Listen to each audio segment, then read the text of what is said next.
Hi, John Millar here from More Profit Less Time, and welcome to the next edition of our Business Leaders series. Today I've got the distinct pleasure and privilege of meeting with Kristy Tillman, who's the Managing Director of Seca Glass in Melbourne, and a fantastic female woman business leader. Kristy, how you doing? Good, thank you. How are you? Very good. Look, as you're well aware throughout the series, one of the things that I work very hard to do is to find people who have an outstanding pedigree in business and are doing great things in business.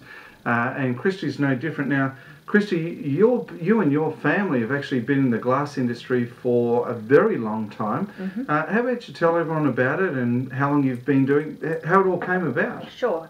My family in Australia has had about 60 years experience in the glass and glazing industry. Fourth generation. And my fiance is actually a glazier as well, part of the business. So I started working for my uncle's business, Seca Glass, when I was 19, moved down from the Gold Coast, and 4 years ago the opportunity arose, so my partners and myself purchased the business and haven't looked back since. Fantastic. So we're talking about a family progression across 4 generations. Your partner's in the business, it's a family business and everything that goes along well with that. Now, I also remember you telling me about a very interesting story how I think it was your grandfather had a worldwide invention that's changed the entire glass industry. Yeah, my great-grandfather, right. When he first immigrated from Denmark, he invented the first glass arrowsing machine. So it was a big diamond wheel that I actually sold it over to America, and had a big success at the time. Obviously, it's been superseded many times over since then, but yeah, that was a big achievement. He's won many awards. Won many awards. So would it be fair to say that invention that your great-grandfather had changed the face of glazing globally? Yes, at the time it did. Excellent. So the whole idea of today's session is to really talk about that innovation and that development that really has been a part of your family for 4 years. And that's pretty exciting stuff. It is, yes. It is. It makes it for a very interesting part of our sessions. So look, 4 years, 4 generations, and 4 years later, tell us a little bit about the glass and building industry and some of the things that are going on inside there with some of the changes that have been occurring. Sure, there's been a lot of safety standard changes over the years.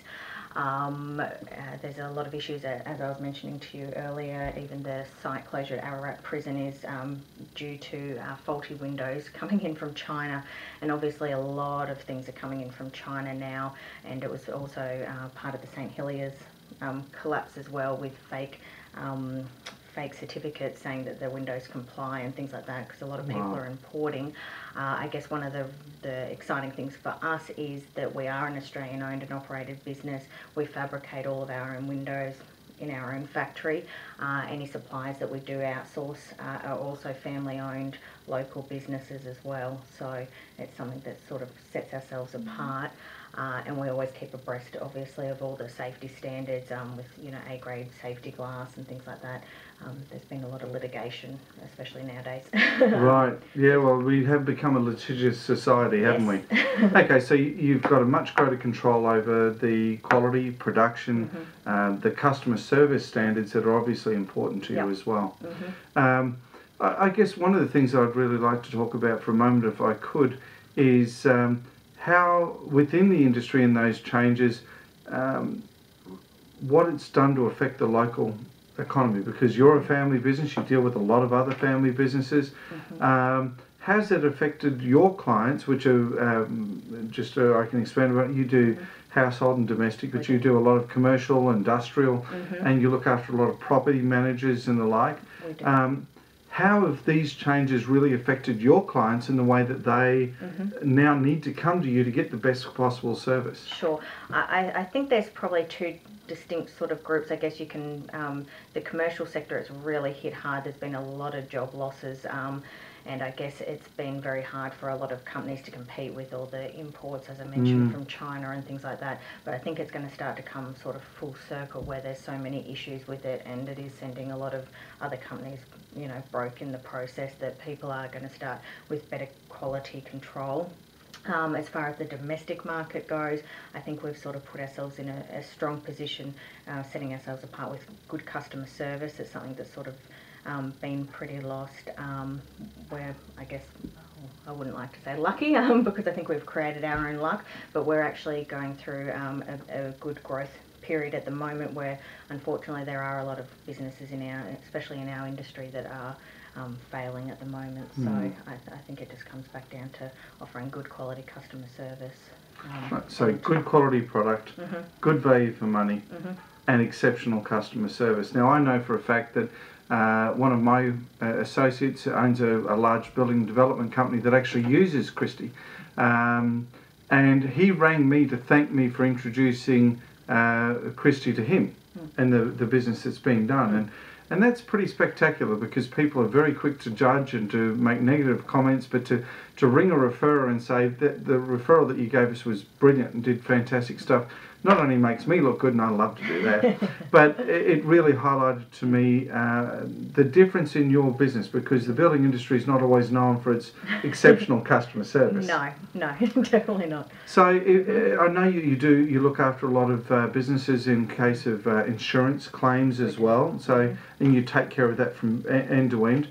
If I was a property manager or had a business, a commercial business, what are the sorts of things that I should be looking for to choose, I guess, the right glazing company to provide my services, but to meet some of the compliance issues in regards to health and occupational health and safety? Energy ratings has become increasingly important with the green changes in our attitudes in business. Tell us about some of those things that have really changed and impacted within the industry. Sure. I guess from a property management perspective, property managers have a duty of care to make sure that the general safety of the tenants and any general public is upheld.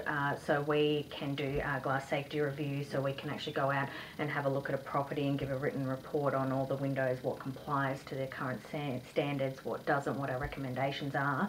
I guess there's a real catch with the law. Even though the safety standards for a lot of applications changed sort of early 90s, the law's not retrospective, so people don't have to go around and change all their windows, but the catch is once someone's injured, you're definitely liable. Right, so that you're not retrospectively required to go back and change the non-compliant glass, but if they hurt themselves with non-compliant glass, you're liable. Yeah, and ignorance isn't an excuse, or predating installations not an excuse.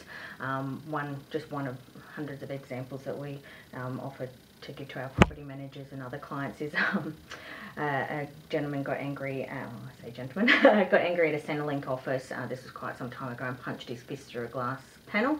The glass didn't meet the current Australian standards. He got awarded something like $30,000 or $40,000. Yeah. Because he punched a window. Yes, and it didn't comply. So you can only imagine in other circumstances where, the sort of payouts that people are getting nowadays are massive. So they can avoid that by making sure. Now, is that something that they can call and say, hey, look, can you come and check to make sure we do comply? Yeah, definitely. We find some of our property managers do mass mail outs to their landlords, making them aware of the different issues. Another thing that they can make sure is that they do use a proper glazier, that's someone that's registered with AGA, which is the Australian Glass and Glazing Association. A lot of people use people like handymen and things like that, and they just don't know the standards, so chances are they're not going to be replacing glass with what's up to the standards, so they're leaving themselves really wide open. And on top of that, no one wants to see anybody get injured, and people have died through plate glass incidences. Absolutely. And you've got a beautiful son, I've got children. Yeah. We want to make sure our family's been looked after. Well, thank you. I really appreciate your time today, and I really hope that you've learned some valuable information that you can take away and use inside your business today to be more aware, because as Kristie said, ignorance is no defence in the eyes of the law. Making sure that you understand those things from a green perspective, and making sure, do you have the right windows and glazing which actually helps you with those regards to be more green? Do you have the current level of safety standards, or is it something that you can improve upon? And making sure that you're well aware of your rights and obligations as a business owner when it comes to something as simple as something we see every single day, which is the glass in our buildings. So look, thank you very, very much for your time, Kristy. And I look forward to seeing you soon. As always, the link for Seca Glass will be there, so I'm sure that if you have any other further questions or want to delve in deeper to any of the information we've discussed, you can give Kristy and her team a call at Seca Glass. Thanks very much, and I'll see you next issue.